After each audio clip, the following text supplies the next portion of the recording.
As Scott mentioned, I now serve as the president of Gordon College in Boston, and it's a great privilege to be able to be here with you tonight.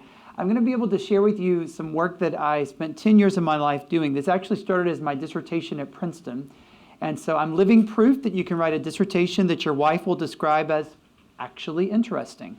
And originally, I was trying to do 40 face-to-face interviews with senior leaders in American public life who were evangelical Christians. So I thought if I could do 40 interviews with some senior people who were in government or business or nonprofit life, that would be a really fun dissertation. I'd really enjoy it. My goal was to try and reach a very high level of leaders. I was serving as a teaching assistant for an undergraduate class at Princeton called Elites, Leadership, and Society. It was taught by a woman named Suzanne Keller, and she was a legend on campus. She was the first woman to get tenure at Princeton University. And when it occurred, it was on the front page of the New York Times. And she had taught this class for literally like 35 years. And she said, Michael, the students who take this class, they either run the world already or they soon will. And so it's important that we sort of think deliberately about the kind of material that we expose them to and the kind of discussions that we have. So for the entire summer before I taught the class, I would be reading the material that the students were going to read, and then she and I would meet every other week or so for coffee to talk about the material. And it was sort of my introduction to the subject of power and leadership from a social scientific perspective. At the end of that summer, I said to her, Suzanne, we've done all of these interesting studies about, the political lives of public leaders and their family backgrounds and their educational experiences, but we've not looked at any work that deals with their religious lives. And I think that that's something, I'm curious, what do you read in this? And she said, well, I don't think anybody's written about that. And I said, well, why not? And she said, well, because they're not religious. And I said, well, I don't believe that. I think there are a lot of people of faith who are in positions of power. And she said, now, if you could prove that, that would be a book worth reading. So that's what I thought I'd write for my dissertation on. And originally, I was just trying to do 40 interviews, but I wanted to reach really high folks. So I started trying to see, who's the highest ranking person I could start with, and that would sort of lay the framework for the study. So I called in every personal favor from family members and friends to see who I could get connected with. A guy I had gone to college with, his father was friends with Jimmy Carter in Atlanta. So I called and said, could you help me get an interview with President Carter? And this is really early in the study. And he said, well, I don't think so, but, send me the stuff and we'll see if we can do it. Well, sure enough, that worked. So I got the interview with Jimmy Carter. And then I had somebody else in Houston who had a family relationship with James Baker. James Baker had served as Secretary of the Treasury, Secretary of State. He had been White House Chief of Staff for 2 different presidents, and he had also led 5 successful presidential campaigns. So very, very senior Republican. And miraculously, somebody got that connection for me, so I got an interview with him. And then a third person was Michael Duke, the CEO of Walmart.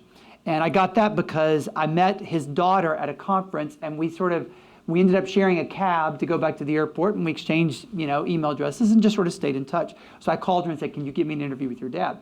After I had those 3 interviews, then I just dropped their names left and right and to say, could I get some interviews with more folks?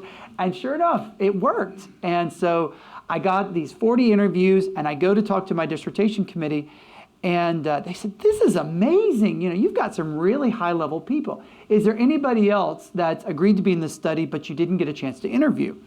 And so I gave them some names. I said, yeah, actually, I've got this person, and various folks who had agreed to be in the study. And they said, oh, this is too significant. You need to go back out in the field and do some more interviews. So they sent me on my way. I spent another 6 months doing interviews, and I completed 100 interviews. And that's a lot for a dissertation. And so I come to meet with my committee, and I'm really excited because I'm now ready. I've got the data. I'm ready to analyze it. Here we go. And at the end of this, so they were sort of guiding me. At the end of the meeting, they said, is there anybody else who's agreed to be in the study? And I said, yeah, there are a few people. And they said, like who? So I mentioned a few other folks, and they said, oh, no, you've got to get those interviews. Go back out into the field, and we'll help you get some grant dollars to do it. And so I did another 100 interviews. So 200 interviews. That's a lot. So I go to the meeting. I start the meeting and say, yes, there are other people who have agreed to be in the study. Here are their names, but I'm really ready to write my dissertation. And my advisor said, Michael, you got to keep going. This is too good. So I went back out in the field. So I continued to do interviews. I finished my dissertation. I get a faculty job teaching at Rice. My first semester, my wife and I are invited to have dinner with the president and his wife. And we're just having some conversation. He had been the dean at Columbia Law School before he came to be the president at Rice. And as it turned out, the largest interview-based study of senior leaders that's ever been done was conducted at Columbia University in 1970, something called the American Leadership Study. And for that project, they had interviewed 545 senior leaders.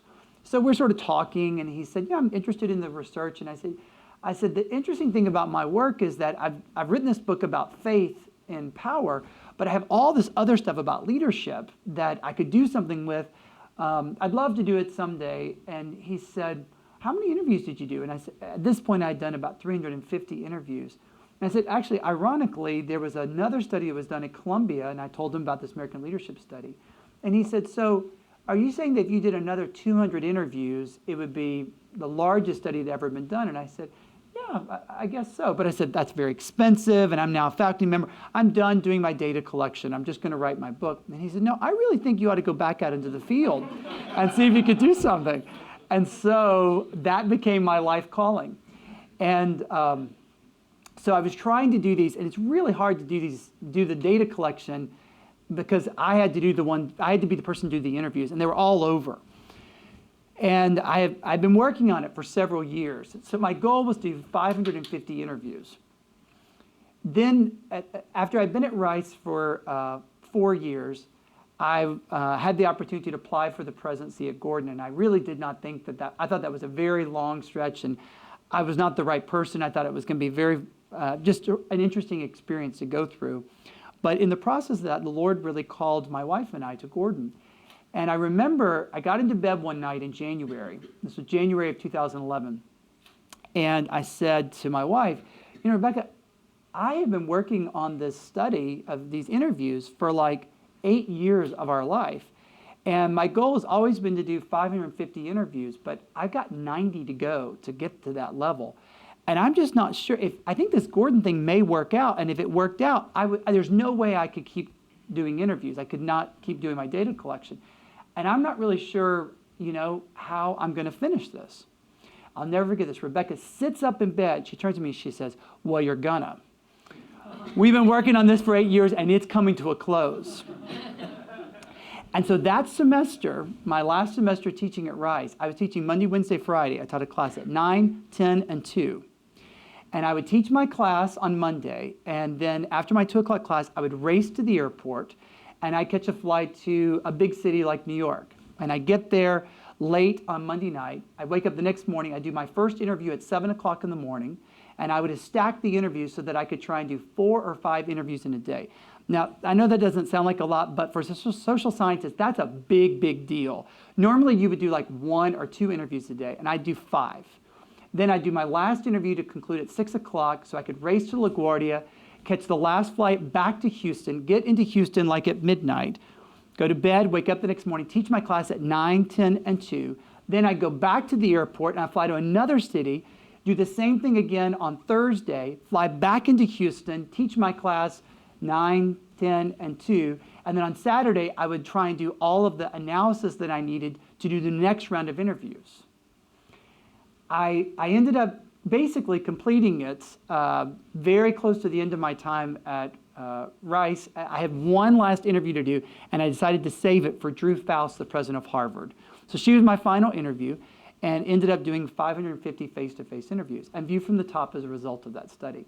So tonight, I thought that I would just share with you some of the things that I learned while working on that. It actually took a decade of my life, and I got a chance to meet some amazing people. So senior leaders in American public life, like cabinet secretaries, heads of federal bureaus and agencies, as well as former Presidents Carter and Bush. It included leaders from every single White House administration, going back to President Johnson to President Obama. So it covered a very, very wide spectrum of time. It also included a variety of leaders in business, so 250 CEOs of American companies, including 20 of the Fortune 100 CEOs. So head of Walmart, head of Goldman Sachs, head of Citigroup, all of the major oil companies, Walmart. It was a really fun project. If there's one big conclusion that I walked away from the study, it is that there's two things that you have to do when you're going to lead really effectively. You have to think institutionally, which is a concept I picked up from a guy named Hugh Hecklow, a political scientist who's written on that topic, but act personally. You have to be able to keep the sort of strategic kind of level work that you do at the institution level, but also keep the heart of what it means to be connected to a group of followers. Leadership is fundamentally about having followers and acting personally in their life.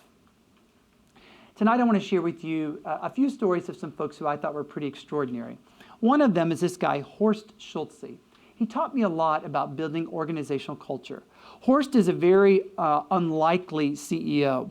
He grew up in Germany, and he didn't go to college or university. He went to trade school to learn the trade of becoming a manager of a luxury hotel. And at the end of his schooling, he was given the assignment of writing a manifesto for the hospitality industry. And he said, I didn't even know what a manifesto was at the time. But it was basically, what's his philosophy behind hospitality and how would he make it work? He would have to walk to school, and he said, so that gave me a lot of time to begin thinking about what would be this equivalent of a thesis project that he was working on. He was really active at church, and his pastor preached a sermon one Sunday about the imago Dei, the theological idea of how we're made in the image of God from Genesis 1 and Genesis 2. And as he walked, he began to realize that some of the things that he was learning in his trade school actually was at odds with that theological concept.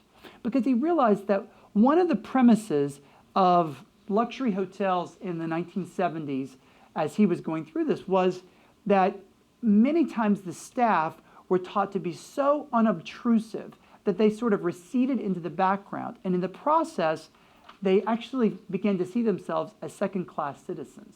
For example, doormen were taught that when they opened the door, they were supposed to open the door in such a way so that their bodies would be located sort of pinned behind the door so as to never obstruct the walkway for their guests. But it meant that the guests never actually saw the doorman's face as they were holding the door open for them.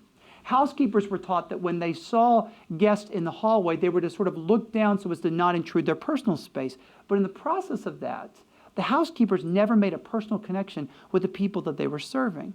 And he said, I realized that I was uncomfortable with this because we were actually not seeing ourselves as having equal merit or worth. And it had a profound impact on the psyche of these folks who were working at these hotels.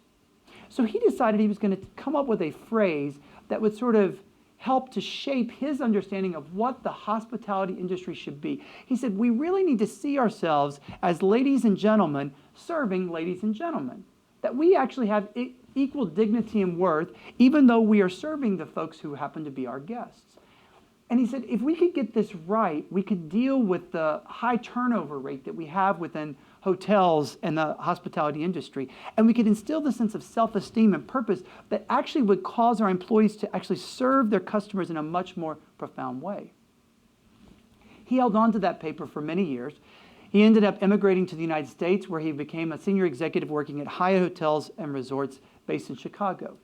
In the early 1980s, a group of investors came to him because he had made a name for himself within the business. And they said, we would like to start a new hotel chain, and we think you're the kind of person to help us build the organizational culture.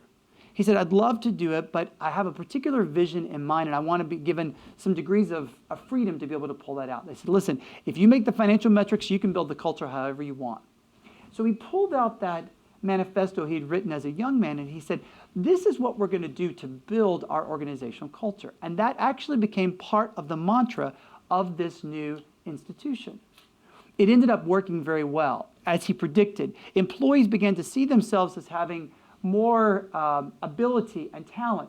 They engaged with their customers in a more profound way. Employee turnover was the lowest within the industry. Customer service scores were at the very top of the industry. They became the darling of the hotel business for many years, and in fact, they won the Malcolm Baldrige Award not once but twice, the annual award that's given by the Department of Commerce, which is seen as sort of the gold medal in a particular industry.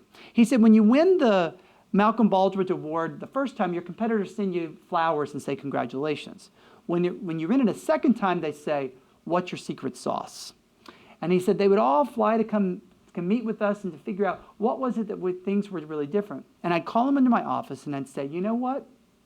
You got to get your theology straight. And he used it as a chance to talk about the doctrine of the Imago Dei and how being made in the image of God, a faith-filled concept, actually transformed their business. Now, it's interesting because Horst Schulze led this company for many, many years, but he actually retired from the company in 2006, a decade ago. But one of the things is that when you think institutionally, you recognize that the impact you have lasts a lot longer than when you happen to be in the seat where you're exercising leadership. I stayed at one of these hotels earlier this year. On the last night of my stay, I got a note underneath the door. It wasn't a bill, it was a thank you note.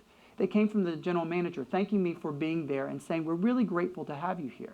And it was signed, the ladies and gentlemen of Ritz-Carlton Hotels and Resorts. This is actually the mantra of Ritz-Carlton. And it's been in place since it was started. It's a theological concept that gets woven into the organizational culture of a very secular company. And because the leader was so effective, he was able to build it into the DNA of the institution that lasts a decade after he's already retired from the company. Amazing example of thinking institutionally in a way that brings your faith to bear in a very profound way. When I went to go interview President Carter at the Carter Center in Atlanta, I spent a week of my life in the archives of the Presidential Library, just trying to make sure I covered as much ground as possible. And I was really intrigued to see what I think is probably the most significant public policy achievement of his presidency, the Camp David Accords. This is, as you know, the peace that he helped broker between Menachem Begin, the Prime Minister of Israel, and Anwar Sadat, the President of Egypt. To this day, it's the most lasting peace that Israel has ever known with one of its Arab neighbors. But I did not know that Menachem Begin and Anwar Sadat never saw each other at Camp David until they actually were signing the agreement. Jimmy Carter said, I kept them apart from each other because I didn't want that to interfere with actually trying to bring about world peace. But the interesting thing about it is that there were many moments when the Camp David Accords almost fell apart. One time, Menachem Begin walked out of the negotiating room and President Carter and his staff were very disappointed and they thought this is the end. His staff went to go try and see if they could talk to their Israeli counterparts, and President Carter said, no, let me go. He goes out onto this porch area at one of the buildings at Camp David, puts his arm around Menachem Begin. He said, Menachem, I've taught Sunday school at my Baptist church in Plains, Georgia for many, many years. We Christians have so much to thank from the Jewish community, from the Jewish heritage, and from the Jewish faith that has informed our concepts that have been really helpful. But there is one concept that I think the Jews understand better than the Christians. And it is this concept of shalom. Shalom is not about the ending or the ceasing of conflict or strife. It's about a state of life, a degree of settledness where you can actually lead to the flourishing, to the growth, to the well-being of a community. It's this concept that the prophet Jeremiah says in chapter 29, you've been carried to this city to seek the peace and prosperity of this place. It is this sense of shalom, which actually is sort of like an organic metaphor, will allow things to grow and thrive and develop. President Carter said, don't you think, Menachem, it would be a great gift for your granddaughter to know and to cherish shalom with one of her Arab neighbors? We have that chance here today. Let's not give it up. That was the turning point of the Camp David Accords. A moment when a leader was willing to bring his own Christian faith to bear on a particular situation, to act very personally and directly intervene.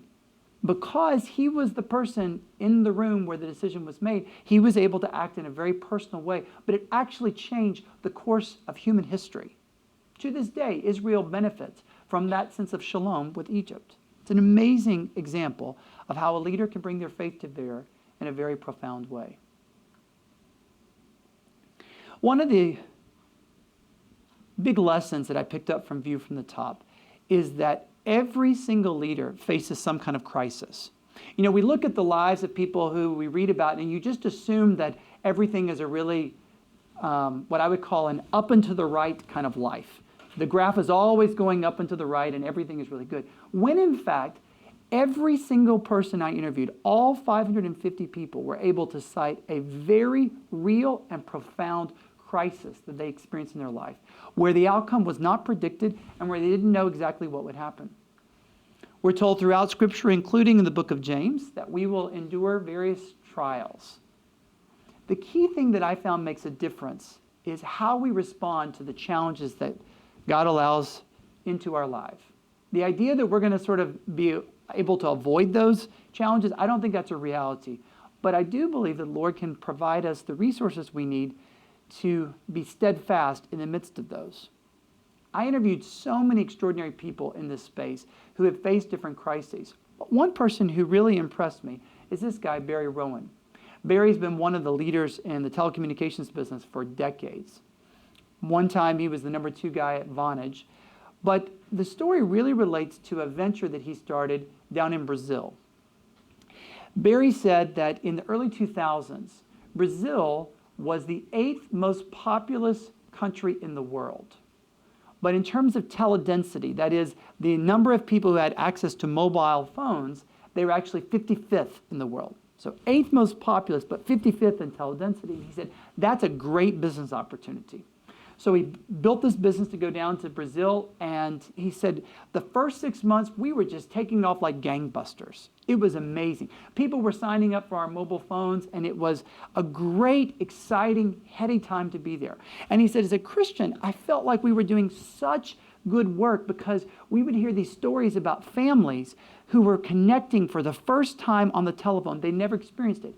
We heard stories about grandmothers whose lives were saved because by making a call on a cell phone, they were able to get the grandmother to the hospital when she had a heart attack in time so she didn't die.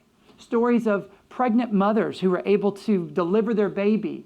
People who were able to connect with lost loved ones they had never been able to connect with. But because they had a cell phone, they now could do it. It was amazing stories. And he said, I felt like we were right in the place where God would have us to be. After a period of time, though, he said we began to have a business problem. And that was the Brazilians were not paying their bills.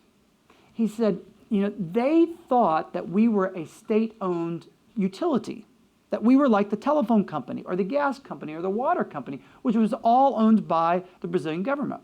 And he said, there's a culture in Brazil that, if you get a bill from the government, you don't actually have to pay it. And so he said, people began to delay paying their bills. 3 months, 6 months, 9 months without paying their bills. And he said, we're a business and we got to have people pay the bill in order for us to keep growing and developing. And he said, this became to be very difficult for us. And after about a year of this, he said, I realized we cannot make this business model work. 6 months we go in and the company's going like gangbusters. Everybody's signing up and Jesus is saying good work because you saved the grandmother's life and the baby was delivered and everything feels great. And then a year later, we're on the brink of bankruptcy. And I'm pleading with God to keep this alive because we feel like we're doing such good work. And he said, the job of the leader is to absorb the chaos in the system and to radiate out hope. And I felt like I was being given this responsibility to somehow communicate hope when actually I didn't know what we were going to do. And then he said, we eventually reached the conclusion the business cannot sustain this. And so we were going to have to make cuts.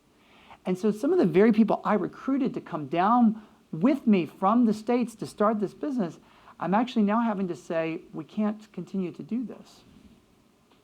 He said, the real challenge is how do you keep institutional hope alive when the institution begins to fail. So much of the challenges that we encounter is how we respond in the midst of these challenges when we don't know the answers. You know, the tough thing about leading is that you have to live life going forward, but you only understand it looking backward. And so a lot of times, you don't actually know what's really happening or how this is going to resolve itself. And Barry said, I learned in that situation that actually I had to try and keep hope alive, even as I pointed to the reality that our hope is not based in the business success of our company. Very important lesson that he was able to provide in a very critical moment. One of the most intimidating interviews that I conducted was with Condoleezza Rice. Now, this is a woman who is incredibly polished, unbelievably bright, funny, articulate. I mean, she can talk football and nuclear disarmament in the same paragraph. Very, very talented woman. I met her at her office at Stanford. And in the course of the interview, I asked her, what was the most poignant moment of your time in Washington? Now, I thought she was going to talk about 9/11 because that was a very significant moment in our country's history, and she was serving as a national security advisor. Or I thought she might talk about the day she was sworn in as Secretary of State. I knew that she'd had an amazing career and experience, but one that she had not quite expected. If you know her story, as a teenager, she thought she would be a concert pianist, very, very talented musician. But she goes to the Van Cliburn competition, and she realized in that moment that she worked on a particular piece for an entire year, and somebody else played the exact same piece, but he had only worked on it for about a week. And she said, I just realized I'm never going to be as talented as that guy, and I need to find a new passion. She ended up enrolling at the University of Denver and took a class from a man named Professor Corbell, who had immigrated to the United States from Eastern Europe, and he was a real expert on the Soviet Union. She developed a real passion for the Soviet Union, and he persuaded her to eventually go on and pursue a PhD, which she did at Notre Dame, and to get a commitment to not just academia, but also public service. Professor Corbell is an extraordinary man because he had influence not just on Condoleezza Rice, but also on his daughter, who so happens to be Madeleine Albright. Only man alive who's had influence on the two, female secretaries of state before Hillary Clinton. Really extraordinary story. But she said, I think probably my most poignant time in Washington occurred probably in June of 2002. And she's saying that I'm sitting there and I'm thinking, what in the world happened in June of 2002? I can't think of anything that was really big or significant. And I said, I'm so sorry, Dr. Rice. Can you give me some more context? What was occurring? And she said, well, there's something that happens in the Oval Office called the Principals Meeting. And it's a group of about 15 people who gather, who are some of the president's senior advisors. She said, I was there as National Security Advisor, but the Secretary of State is there, the Secretary of Defense is there, the Attorney General, the White House Chief of Staff, the Vice President. A number of key people are there. And this particular afternoon, there had been a proposal that had been circulating around the White House for about 3 months, put together by Mike Gerson and Josh Bolten, to really advance the president's agenda around compassionate conservatism. You may remember that was one of the hallmarks of George W. Bush's presidency, or he said in the campaign he wanted to sort of articulate a public policy that would advance compassionate conservatism. At the time, a couple of these folks had put together a proposal to try and address the AIDS pandemic in sub-Saharan Africa. In the late 1990s, AIDS was ravaging sub-Saharan Africa. And the real challenge is that it was creating an entire continent of orphans. Mothers and fathers were dying by the tens of thousands on a daily basis. And in the process of that, entire generations of young people were suddenly without parents. And it was creating tremendous social problems, health problems, economic problems across many countries in Africa. So the idea was that maybe the U.S. government could, through foreign aid, provide the kind of medicines that would allow these parents to take advantage of the same benefits that people in the United States had. There's no cure for HIV. All we can do is extend life. Through a cocktail of drugs, people can take that and it will extend their life for probably 10 to 15 years. And so the proposal was a very big gamble to say we ought to allocate $15 billion of U.S. foreign aid to try and address the AIDS pandemic in sub-Saharan Africa. Now, for a Republican president to expand foreign aid by $15 billion, which happens to be the largest expenditure of U.S. foreign aid in American history, it's bigger than the Marshall Plan. And to be able to do that in an era where you've got a president who says he doesn't want a bigger government, that was a radical idea. So they were debating it for a long time, and it finally reached the principals meeting there in the Oval Office. The president was seated here, and they were all arranged in a circle, and as it turned out, Condoleezza Rice was seated beside the president, sort of at the other end. The president went around the circle and asked people to sort of weigh in. Did they think this is a good idea or a bad idea? By the time the circle got to Condoleezza Rice, she said the room was divided in half. Some people had said that they thought it was too big of an expenditure. We weren't sure that the African countries would have the infrastructure to make sure the medicines reach the people on time. There wasn't necessarily the daily discipline of taking vitamins or drugs, so we were worried that people wouldn't actually do it. So we're going to spend all this money and it doesn't actually save lives. And also the reality is that it's not saving anybody's life, it's just extending it for maybe 10 or 15 years. But on the other hand, it is extending the life of mothers and fathers across the entire continent and could make a really big difference in the lives of these kids. The circle came to Condoleezza Rice and she said, Mr. President, I'm very sympathetic and understand both sides of these issues. But if I could, I'd like to just share a personal perspective. She said, when I was 14 years old, my mom was diagnosed with breast cancer. We were living in Birmingham, Alabama at the time. This is a picture of Condoleezza Rice with her mom. Her dad was a Presbyterian minister, and because of that, they had some connections in the medical community in Birmingham.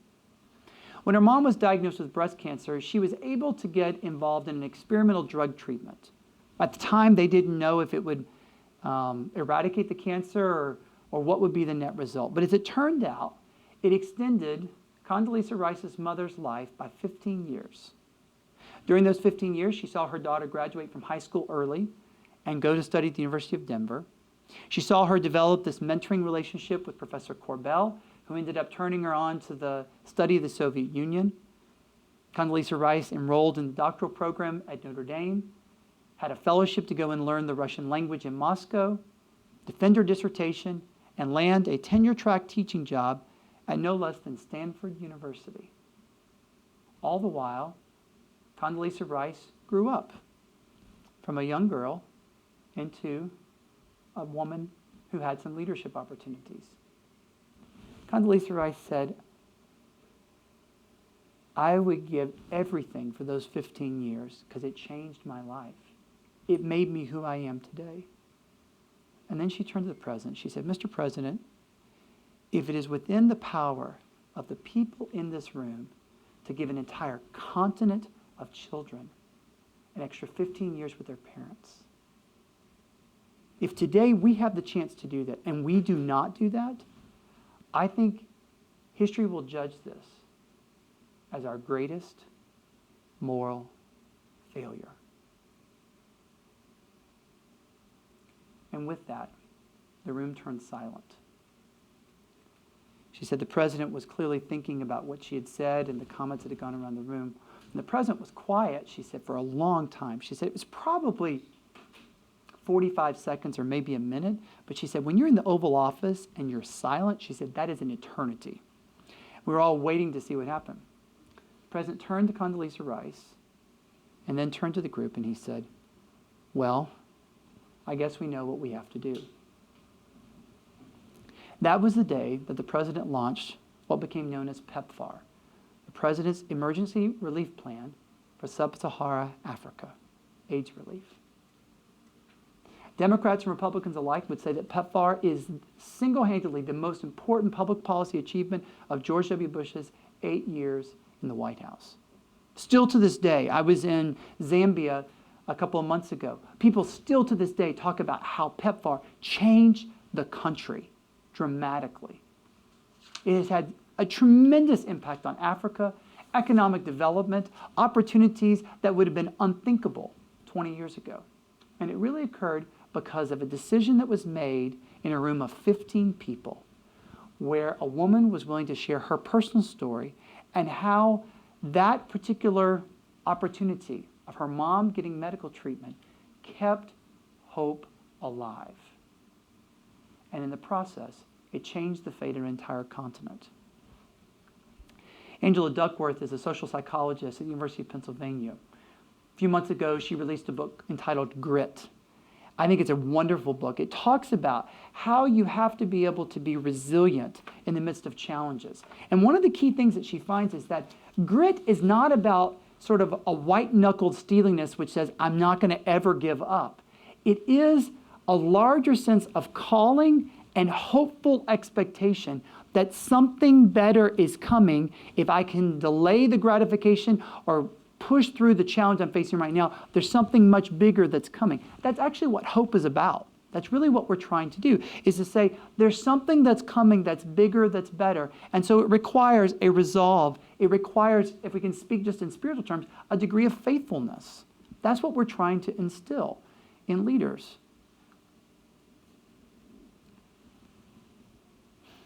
Colleen Barrett is a very unusual CEO. She's a chain smoker who never went to college. She's a paralegal who happened to be looking for a job, desperate for a job as a single mom in the late 1960s. She was living in San Antonio, and she decided to go work for a chain-smoking, hard-drinking, cursed-like-a-sailor lawyer guy in San Antonio who had developed a very salty reputation. Secretaries didn't like to work for him because he would yell at them, and he was very, very demanding. His name was Herb. And she went to go work for him, and she said, I didn't really connect with him early on, but I could tell I could learn from him. And Herb had a number of clients in Dallas. And he was really bothered by the fact that it would basically take an entire business day for him to get to Dallas, because it was about a 5-6 hour drive at the time. And then he'd do his meetings the next day, and they have to come back, and it was inefficient for his business plan. So he got together with a group of investors and said, we got to change this. Somehow we got to figure out a way to where we can actually get our business done here in Texas. And so they began to develop sort of a plan for the start of an airline company. The person I'm talking about is Herb Kelleher, the founder of Southwest Airlines. Now, what you don't know is that Herb Kelleher originally was not the founder. He was the legal advisor for the company. He went to a board meeting, and the guy who was the CEO said, my wife tells me I can't do this job. It's too intense, so I'm going to have to step away. And the board in that moment needed to name somebody as the CEO. And as it turned out, Herb Kelleher drew the short straw. And so they named him as the CEO, never intending that he was going to run the company. But because of the articles of incorporation in the state of Texas did not allow for the legal secretary of the corporation to also be the CEO, he had to name somebody as the legal secretary. So he said, oh, I'll get my paralegal. I'll put her name on the certificate. So he decided to name Colleen Barrett. She said, that's the kind of stuff Herb would do all the time. I didn't think much about it. Well, it turns out he sort of got into this whole airline business. And so she said, I just sort of got drug along with him, and we decided we would try and make things happen. Now, Herb is what you would call an angular personality. He's not the kind of person you build a corporate culture around. He's not the kind of person people like or are drawn for. He's like a spectacle, but not somebody that you want to be close with. Colleen, however, is one of these people who's sort of a grandmotherly type. People like her, friendly and warm. And he said, Colleen, you take care of all the soft stuff. I'll do the hard stuff, you do the soft stuff. So she said, all right, no problem. She said, we're going to not have an HR department. We're going to call it the people group. He's like, well, what does that mean? And she said, we're going to treat people like people. We're going to empower our frontline employees. She said, I don't think that we need to be making decisions as managers of do you give somebody a refund or do you book them on another flight? Just tell the ticket manager, the person who's working the desk, solve the customer's problems. And she said, if we solve their problems, I think we'll be profitable.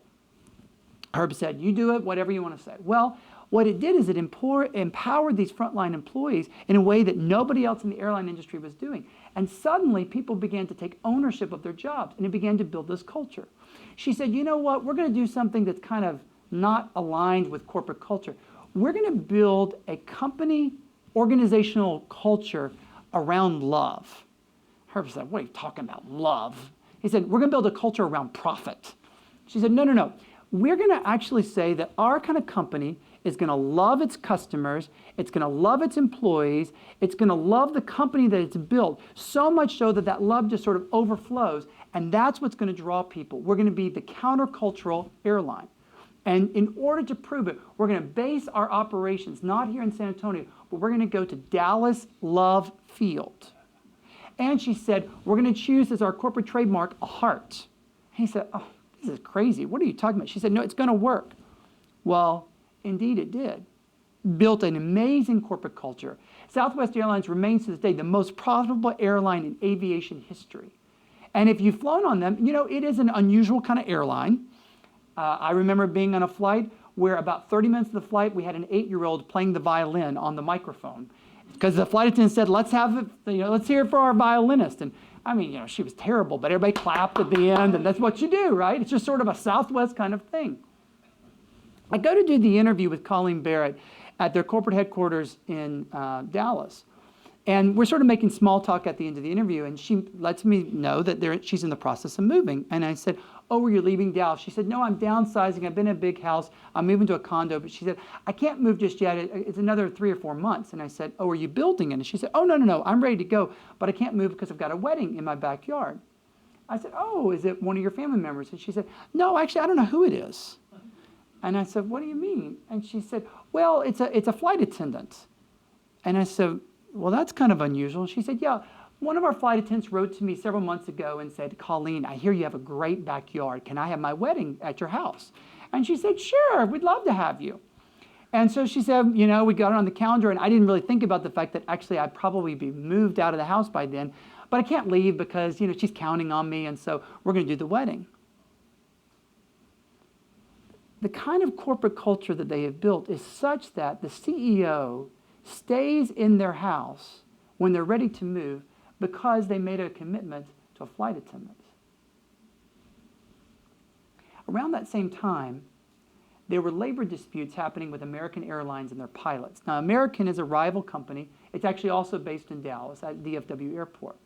The airline pilots union took a full page ad out in the Dallas Morning News, the Houston Chronicle, and New York Times, USA Today, many, many places. And it was basically a full-page ad that laid out all their grievances with the CEO of the company. It was a public humiliation of the CEO.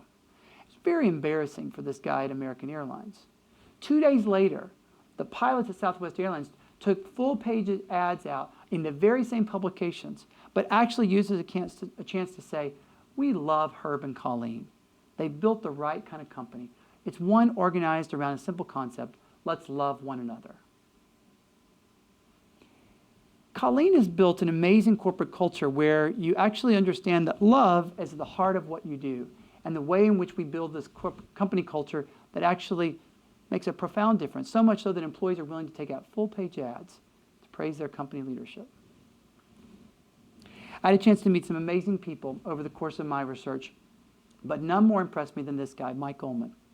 Mike is the guru of the retail industry. He has had leadership positions in 3 continents: CEO of Macy's, CEO of Louis Vuitton Moet Hennessy, the luxury goods conglomerate based in Paris. He invented DFS, duty-free shops, the whole duty-free industry. He was named the CEO of JCPenney not once but twice. And at the time when he took over JCPenney in 2004, they were on the brink of bankruptcy. By the time he retired in 2012, 2 out of 5 American families were doing business with JCPenney every single week. Their customer service scores were higher than that of Nordstrom's. Their employee engagement scores were higher than that of Starbucks. An amazing, amazing story. If you know, he stepped down in 2012. He was replaced by another guy named Ron Johnson, who came in and had a very different sort of understanding of what the business was. The problem is that he alienated all of their existing customers and recruited no new customers. My grandmother shopped at JCPenney for 40 years, but Ron Johnson came in and did away with the coupons. So my grandmother said, I'm not shopping there. I don't have my coupons. Now, what she doesn't realize is that they just changed their price point so that the prices were lower. You didn't need the coupons anymore.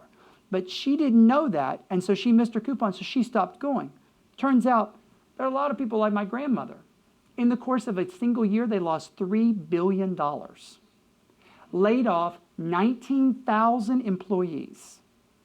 They got rid of virtually the top 20 corporate officers of the institution, and it was really in a downward spiral.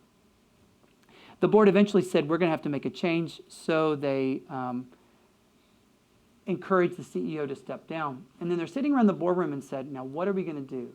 Who's going to come and help us rescue this iconic brand that in a year has gone from hero to zero? They finally concluded they had to get Mike to come back. Mike's an amazing guy, and when the board chair called him and said, would you come back? He said, absolutely. I love those people, and my heart is grieved over what's happened. He comes back and had a very significant run in helping to lead the company. He stepped down as the executive chairman a year and a half ago, and it's an amazing story. I went to go interview Mike after he had stepped back into the role, and his secretary, who I'd gotten to know, was walking me back to his office, and I said, does it feel any different now that Mike is back? And she said, oh, it's night and day. And I said, how would you characterize the difference? And she said, well, I know it sounds corny, but with Mike, we just sort of know he loves us, and so we're willing to work extra hard. It's interesting because Mike learned that you have to lead through the pain. If Mike Ullman were here tonight, he could literally not walk from the back of the room to right here. He has a degenerative spinal condition that makes it difficult for him to walk. He relies upon a Segway to get around, and oftentimes, virtually every moment that he's awake, he's feeling some kind of physical pain. But you see, what I learned is that sense of physical pain actually has been able to help Mike connect with people in a very different way. He doesn't come across as a typical slick CEO, but instead as somebody who's real, who makes a real connection with people, inspired deeply out of his Christian faith and a sense that the leader's best job, most important job, is to love his or her people. Scripture tells us that there are 3 virtues that the life of the believer should exhibit. Not rocket science: faith, hope, and love. Tonight I've told you the stories of 6 individuals who have taken these virtues and built them into the framework of thinking institutionally and acting personally.